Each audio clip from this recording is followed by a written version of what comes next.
Ако беше там, щеше да го усетиш. Започнахме старо и всяка карта попадна точно там, където трябваше. После изтеглихме Сибила и всеки получи отговор.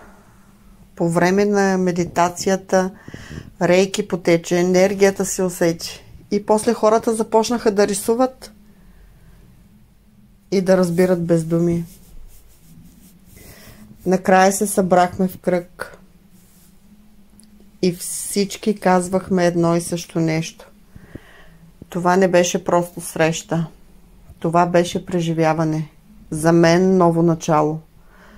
И може би следващия път ще си там,